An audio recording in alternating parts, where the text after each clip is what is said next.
ಹಾಸನ ಜಿಲ್ಲೆಯ ಶೆಟ್ಟಿಹಳ್ಳಿ ಗ್ರಾಮದ ಹೊರವಲಯದಲ್ಲಿ ನೂತನವಾಗಿ ನಿರ್ಮಿಸಿರುವಂತಹ 18 ಅಡಿ ಉದ್ದದ ಅಭಯ ಆಂಜನೇಯ ಸ್ವಾಮಿ ಪ್ರತಿಷ್ಠಾಪನಾ ಕಾರ್ಯಕ್ರಮ ಜರುಗಿತು. ಹೇಗಿತ್ತು ಕಾರ್ಯಕ್ರಮ, ಯಾರೆಲ್ಲ ಭಾಗಿಯಾಗಿದ್ರು, ಅದರ ಒಂದು ಝಲಕ್ ನಿಮ್ಮ ಮುಂದೆ.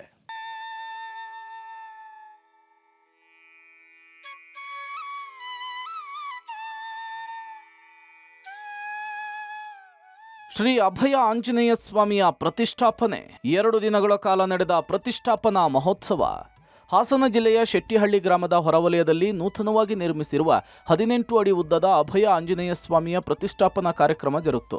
ಖ್ಯಾತ ಜ್ಯೋತಿಷಿ ಡಾಕ್ಟರ್ ಶ್ರೀಧರ ಭಟ್ಟಾಚಾರ್ಯ ಗುರೂಜಿ ಪ್ರತಿಷ್ಠಾಪನಾ ಕಾರ್ಯವನ್ನು ನೆರವೇರಿಸಿದರು.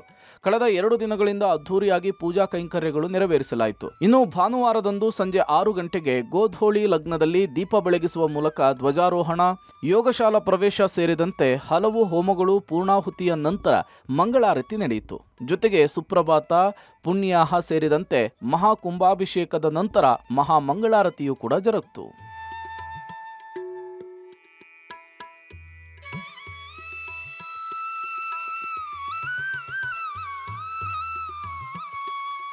ಇನ್ನು ಯತಿರಾಜ ಮಠದ ಶ್ರೀ ಯದುಗಿರಿ ಯತಿರಾಜ ನಾರಾಯಣ ರಾಮಾನುಜ ಜಿಯರ್ ಸ್ವಾಮೀಜಿಗಳು, ಸ್ಥಳೀಯ ಶಾಸಕ ಸಿಎನ್ ಬಾಲಕೃಷ್ಣ ಸೇರಿದಂತೆ ವಿವಿಧ ಕ್ಷೇತ್ರದ ಗಣ್ಯರು ಕಾರ್ಯಕ್ರಮದಲ್ಲಿ ಭಾಗಿಯಾಗಿದ್ದರು.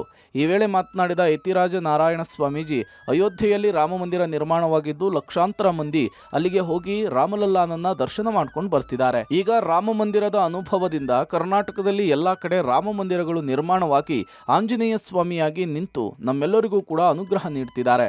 ಅಭಯ ಆಂಜನೇಯ ಸ್ವಾಮಿಯ ಪ್ರತಿಷ್ಠಾಪನೆ ಮಾಡಿರುವುದರಿಂದ ಎಲ್ಲರಿಗೂ ಕೂಡ ಒಳಿತಾಗಲಿ ಅಂತ ಹೇಳಿದರು. ಮುಕ್ತಿ ಕ್ಷೇತ್ರಗಳಲ್ಲಿ, ಮೋಕ್ಷ ಕ್ಷೇತ್ರಗಳಲ್ಲಿ ಅಯೋಧ್ಯೆ ಒಂದು. ಲಕ್ಷಾಂತರ ಭಕ್ತರು ಅಯೋಧ್ಯೆಗೆ ಹೋಗಿ ರಾಮ ಮಂದಿರವನ್ನು ಭೇಟಿ ಮಾಡಿ ರಾಮಲಲ್ಲ ಬಾಲರಾಮನನ್ನು ದರ್ಶನ ಮಾಡಿಕೊಂಡು ಬರ್ತಾ ಇದ್ದಾರೆ. ಈ ಅಯೋಧ್ಯೆಯ ರಾಮ ಮಂದಿರದ ಅನುಭವವೇ ಈಗ ನಮಗೆ ಕರ್ನಾಟಕದಲ್ಲಿ ಎಲ್ಲ ಕಡೆ ಆಗ್ತಾ ಇದೆ. ಎಲ್ಲೆಲ್ಲೋ ರಾಮ ಮಂದಿರಗಳು ನಿರ್ಮಾಣ ಆಗಿ ಆಂಜನೇಯ ಸ್ವಾಮಿ ಅಲ್ಲಿ ನಿಂತು ನಮ್ಮೆಲ್ಲರನ್ನು ಅನುಗ್ರಹ ಮಾಡ್ತಾ ಇದ್ದಾನೆ. ಒಟ್ಟಾರೆ 2 ದಿನಗಳ ಕಾಲ ಜರುಗಿದಂತಹ ಶ್ರೀ ಅಭಯ ಆಂಜನೇಯ ಸ್ವಾಮಿ ಪ್ರತಿಷ್ಠಾಪನಾ ಮಹೋತ್ಸವದಲ್ಲಿ ನೂರಾರು ಮಂದಿ ಭಾಗಿಯಾಗಿ ಇಷ್ಟಾರ್ಥ ಸಿದ್ಧಿಗಾಗಿ ಪ್ರಾರ್ಥಿಸಿದರು. ಎಲ್ಲ ಭಕ್ತರಿಗೂ ಅನ್ನ ಸಂತರ್ಪಣೆ ಏರ್ಪಡಿಸಲಾಗಿತ್ತು. ಶ್ರೀ ವೈ ಶ್ರೀಧರ್ ಭಟ್ಟಾಚಾರ್ಯ ಗುರೂಜಿಯವರ ಧಾರ್ಮಿಕ ಕಾರ್ಯಕ್ಕೆ ಎಲ್ಲರೂ ಮೆಚ್ಚುಗೆ ವ್ಯಕ್ತಪಡಿಸಿದರು. Shashidhar B C, public TV, Hassan.